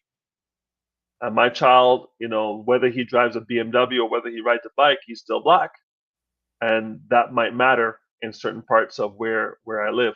So we really have to stop looking at the black environment as monolithic and look at the individual socioeconomics of the person and then adjusting our strategy to suit, so to speak. Yeah. Actually, it was interesting too. I missed maybe another conversation, but Wayne sent me a link to a very interesting story talking about buying solo, lower down payments, and more comfortable debt. Millennials are reshaping the real estate market. Thank you for sharing that. I found that a fascinating article. Well, what the government of Canada has done is said, listen, since you're so comfortable with being in debt as we are as a government, what we're going to do is allow you to put 5% down on a house up to $1.5 million, which is insane. You didn't solve my problem. You just allowed me to be in debt for the rest of my life in my 20s, right? Because from $0 to $500,000 before, you had to put 5% down minimum. From $500,001 to $1 million, you could put down 10%. $1 million and above, you had to put down 20%. So on a $1 million condo, you had to put $200,000 down. Now, if you're 28, 29 years old, getting 200 grand, pretty much impossible. But if you can put 5% down, $50,000 on a $1 million house, well, now you can afford to be there, but that mortgage payment is insane. And if interest rates go up, I've already seen 3 of my clients lose their homes in the last year. What? Like gone, had to go because the interest rates were so high and they couldn't wait for the government to bring them down. Interest rates just dropped on the 29th of January, and I'm sure Ray is seeing an uptick in activity as people come back into the market, because we have a few things conspiring to get people back into the market. 1, first-time homeowner savings account, $40,000 over 5 years. 2, RRSPs, $60,000 you can put down. So if you have a spouse, that's 40 in the first-time homeowners for the spouse, 60,000 from their RSP, 60,000 from your RSP, 40,000 from your first-time homeowners. You have $200,000 to put down, and it's money that's not taxable from your investments. But the money needs to cook over the next 5 years to get to the point where you can max out those 2 programs.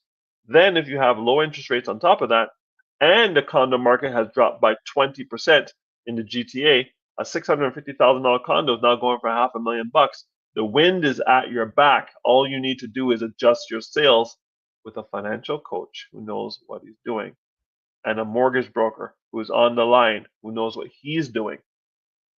And find a realtor that both of us will recommend, and go to guns. And do not buy individually, buy collectively. You go get your siblings, if you can talk to them, and go buy the house together. You go with your first cousins and buy the house together. Go with your classmates from university and go buy the house together, and make sure you have a partnership agreement on what the exit strategy is going to be and who's responsible for what. Critical. But now, listen, now's the time. Everybody's scared. There's greed and fear. In the dip. Well, that's when to be aggressive. Dip. There's only 2 cities that went up in value in the last year: Calgary and Montreal. Everywhere else is on sale. Govern yourselves accordingly. All right.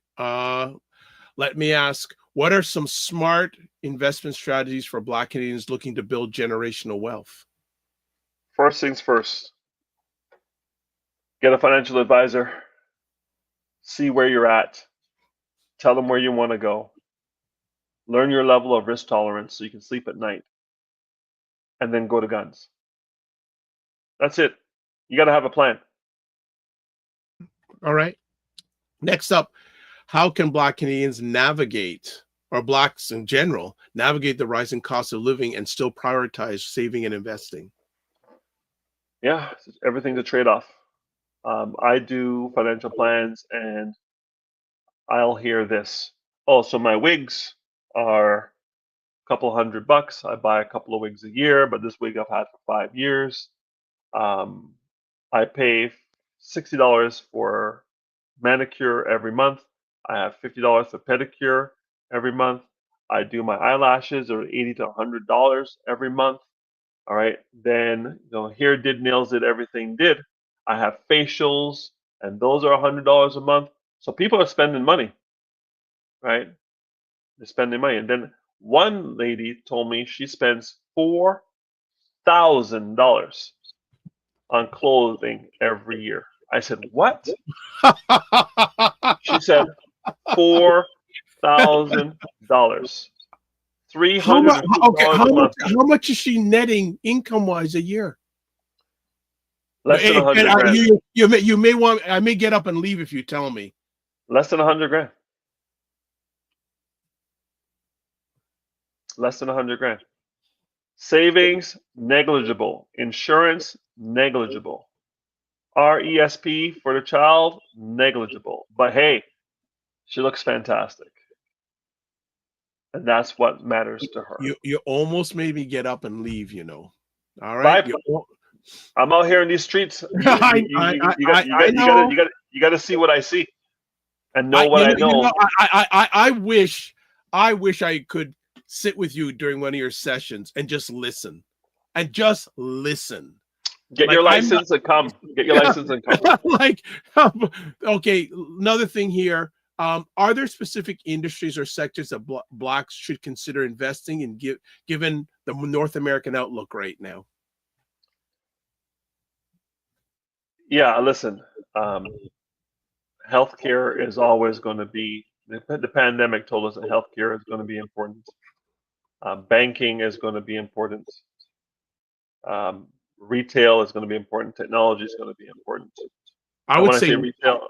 When I say retail, I mean digital. I think nuclear also, and the reason why I say nuclear is because the amount of energy that AI needs to produce its information. And I've seen a number, I know that Microsoft a while back, correct me if I'm wrong, bought now you got to be a certain age to remember this name, the 3 Mile Island plant. Yeah, 100%. Yeah, you're absolutely correct that nuclear as an asset class unto itself is an energy sector. So I would buy the energy sector rather than buying nuclear, especially if I'm not intimately aware of what's going on in that sector. So you can buy the sector or you can buy the index. You don't have to buy the individual stock or the individual reactor. If you're good and you're solid, you want to do it. But understand this: if you buy a stock in an investment account or brokerage account. The brokerage account is subject to your estate, probate, creditors, and tax. If you buy the index in a segregated fund, you get access to the same thing. Your returns are almost as good, and you bypass all of those things. So what do you want? Do you want to be trading stock and biting your nails to see what goes up and goes down, or do you want to buy a portfolio that has things that when tech goes down, the other sector will go up. When that sector goes down, something else will go up and kind of balances you through and gives you a smooth return over time. What is it you want? Okay. I'm not a stock picker. Yeah. Mignon Camp says because society puts different pressures on women and their appearance. 100%. JJ Mars says mindless valueless consumption to impress people. What you said something a while back, buying something that buying things with money you don't have for things you don't need to impress people you don't like and don't know. There you go. That's it right there. Dr. Tad says, wow, I had a whole meeting. You're still here? Yeah, we are. And JG Mars says again, buy the valueless things, sneakers, cars, etc. 100%. 100%. All right, we're going to let you out on this last conversation piece. What are 3 immediate financial actions through your lens Blacks should take in the next few months? 1, get a budget. You need to know what you're spending, what you're making after taxes, what you're making before taxes, and know every expense and every income that you have on a monthly basis. Put it on a spreadsheet. There's a couple of spreadsheets available at Canada.ca. I'm sure the Americans have budgeting spreadsheets. Fill it in. How much are you spending on gas? How much are you spending on auto insurance? How much are you spending on home insurance? What are you spending on subscriptions? Oh Listen, boy. Spotify, iTunes, Netflix, Prime, Google Cloud, iCloud, OneDrive, Dropbox, all this stuff. Itemize it, enumerate it, put it all down, and then bring that to me. I'll put it into my program, spit out the other end. It will tell you how much you need to save to retire, how much you need to insure so your kids don't suffer financially if something happens to you. Make sure you have critical illness insurance. If you're a gig economy, disability insurance, right? We need to do some basic things to put you in position for you and your family to win. I just want to expose them to you. If you want to move forward with me, great. If you don't want to move forward with me, great. But you can never say you didn't know. There you go. Okay. Thank you, sir. This is epic as always. And yeah, again, congratulations to you and Angie, your second year in a row. Dr. Tatsi says subscriptions will get you if you're not careful. 100%. Fantastic. Well, thanks again for spending a little bit extra time A little bit. Well, so okay. So pop question from 0 to 10. How are the financial streets out there since the beginning of the year? Beautiful. Fantastic. How are the clients 0 to 10? I have sent them statements, and during COVID, they were coming for me with pitchforks and torches.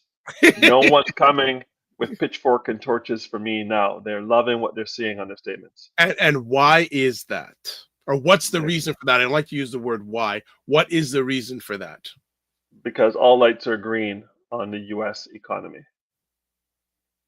Employment is down, below 5% down there, and the momentum of the pending government and now current government has people in a sense of euphoria that things are going to get better.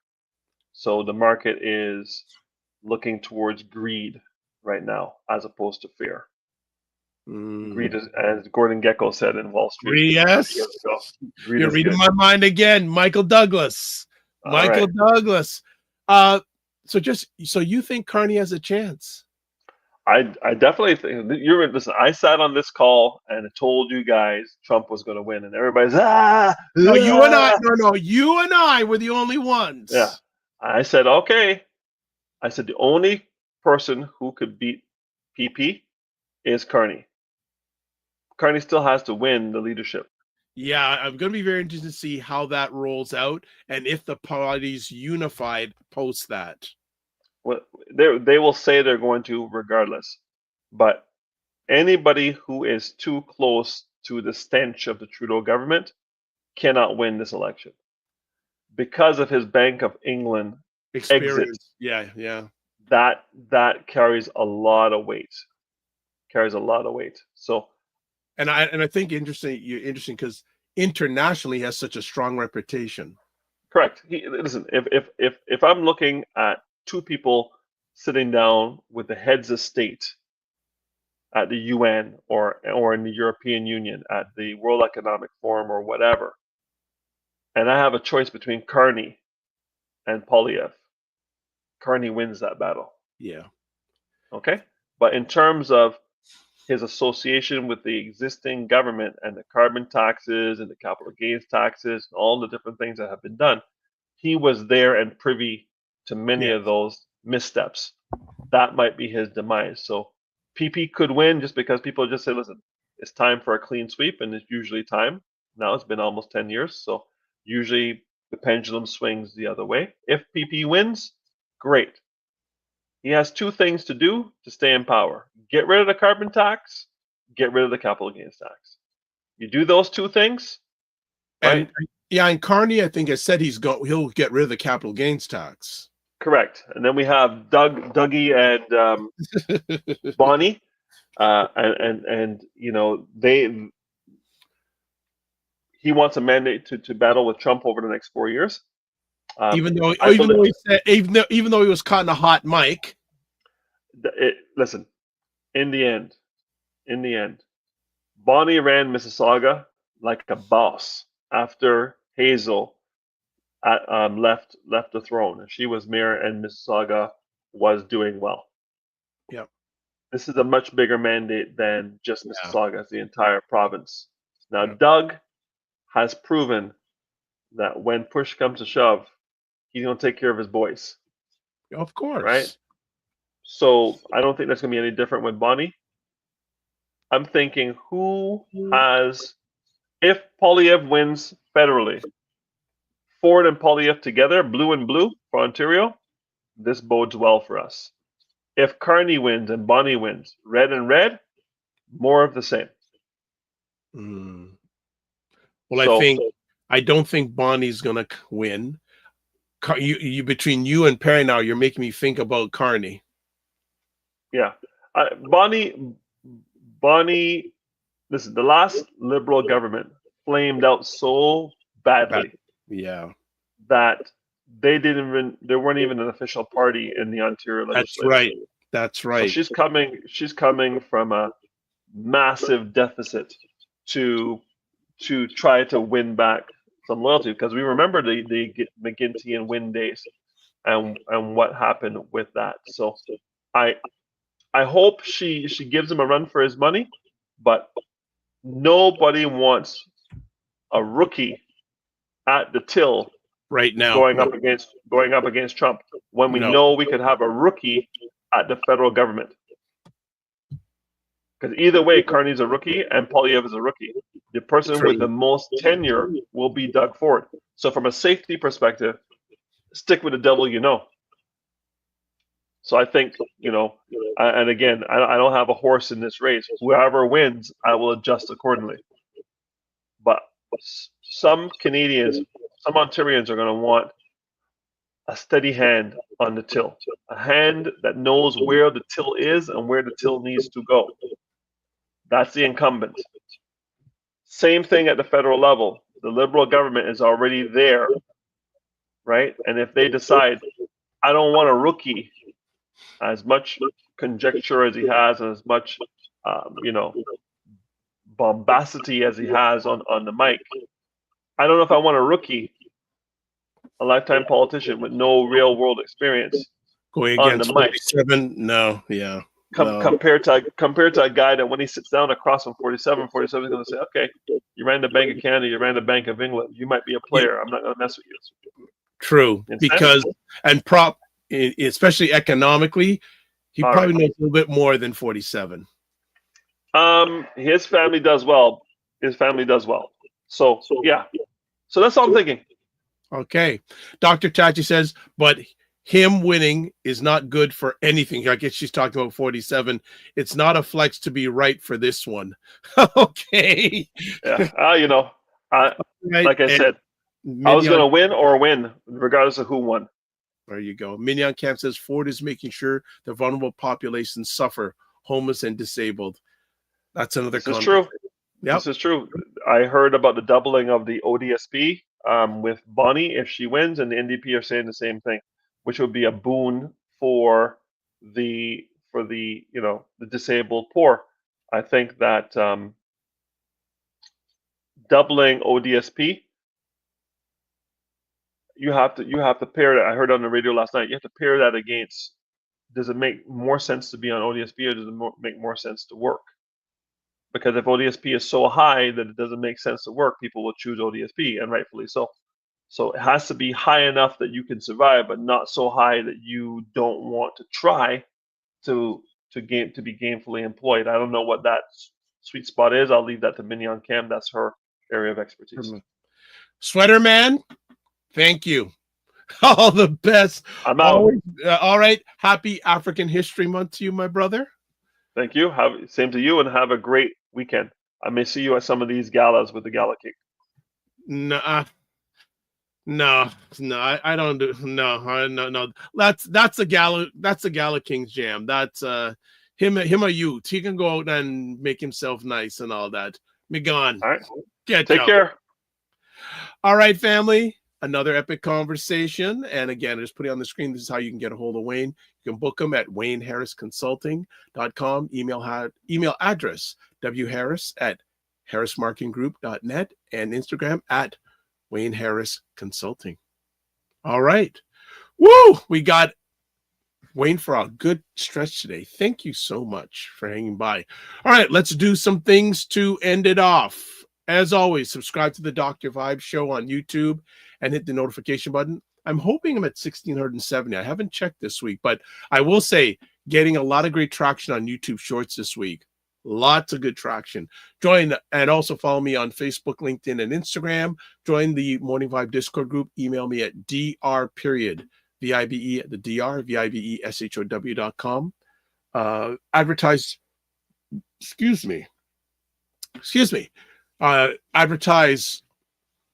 on any of the platforms I'm a part of. Email me, VIBE at the DR, VIBESHOW.com. Coming up on Monday's show, Carolyn Nicole, certified holistic nutritionist from the Energy Shack Juice Bar. And we're going to be talking about how to have a healthy heart physically and mentally, because it is that Valentine's Day thing. And some more comments here. Dr. Tachi, great show. Well, I guess you enjoyed the two halves. You saw the beginning, you left, and then you came back. And also Elemental Notes, amazing chat. One of my goals today is to speak with Elemental Notes. She says, amazing chat. Thank you. Have missed not having our conversations, Elemental Notes. So good to have you here. All right. A few other things. Let's see. You can get a hold of Ryan. Website, RyanOneilKnight.com. That's KNIGHT. LinkedIn, Ryan Oneil Knight. Instagram at ryan.knight99. Email, workwithme@ryanoneilknight.com. You can get hold of me. Website, the drvibeshow.com. YouTube, Facebook, and LinkedIn, The Dr. Vibe Show. Instagram at The Dr. Vibe Show. X, drvibeshow. Email address, dr.vibe at the drvibeshow.com. I'm also on Blue Sky at drvibe.bsky.social. There are two more conversation pieces.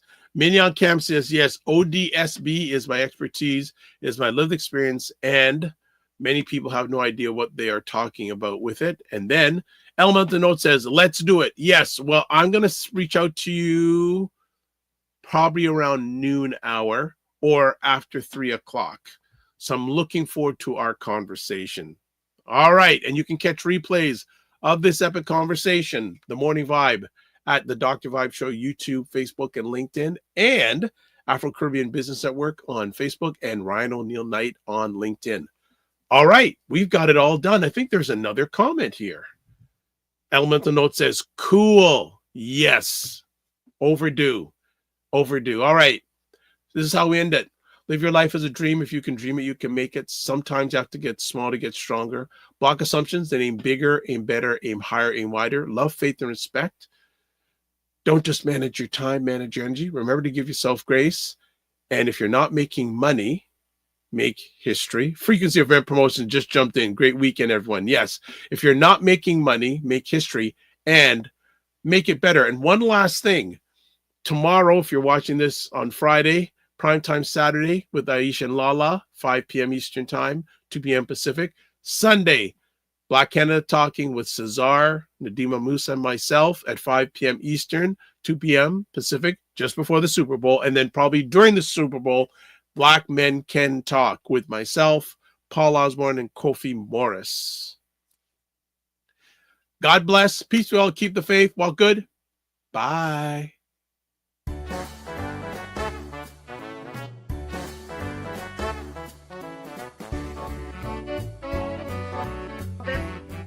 This this whole thing of using your business with plant-based products, don't you think your life should reflect that too? Juke him, Carolyn, juke him. The family loves us here because they're saying Fitness IQ Can says put a wig on to get in. Oh my God. Like the ideas are just coming fast and furious here this morning. What? Okay, look at this. Global Women Ambassador. Good morning. Look forward. Okay.